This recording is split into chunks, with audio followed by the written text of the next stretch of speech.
Hello friends, welcome to Raji home style. Raji home స్టైల్లో ఈరోజు మనం బొబ్బర్ల స్నాక్స్ను ఇంట్లోనే ఈజీగా ఏ విధంగా చేసుకోవాలో ఈ వీడియోలో చూద్దాం.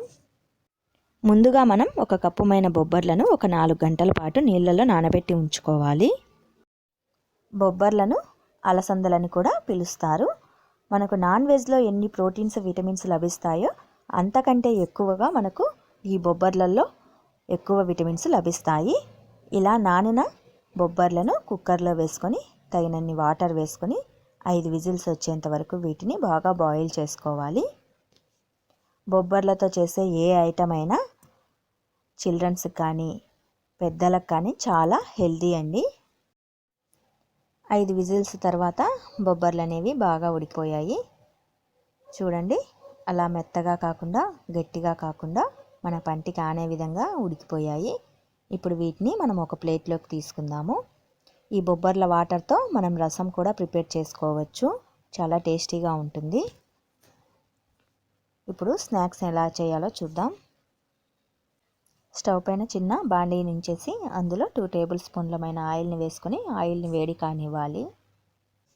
ఆయిల్ కొద్దిగా హీట్ అయిన తర్వాత అందులో 1 టేబుల్ స్పూన్ తాలింపు దినుసుల్ని, అలాగే మనం సన్నగా కట్ చేసి ఉంచుకున్న ఆనియన్ ముక్కల్ని, 2 కరివేపాకు రెమ్మ ఆకుల్ని, నిలువుగా కట్ చేసి ఉంచుకున్న 3 పచ్చిమిర్చి ముక్కల్ని యాడ్ చేసుకొని వీటిని బాగా దోరగా రెడ్ కలర్ వచ్చేంత వరకు వేగనివ్వాలి.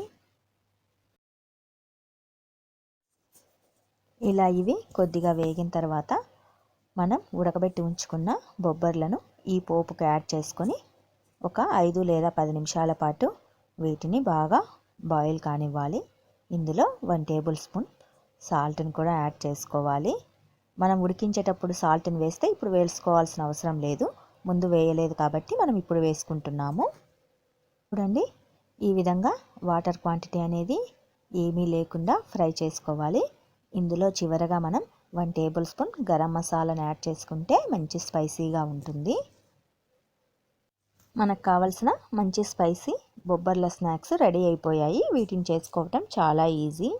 ఈ వీడియో కనుక మీకు నచ్చినట్లయితే మరిన్ని రెసిపీస్ కోసం మా ఛానల్ని సబ్స్క్రైబ్ చేయండి. అలాగే ఈ వీడియోని ఫ్రెండ్స్కి, రిలేటివ్స్కి షేర్ చేయండి, లైక్ చేయండి. Thanks for watching.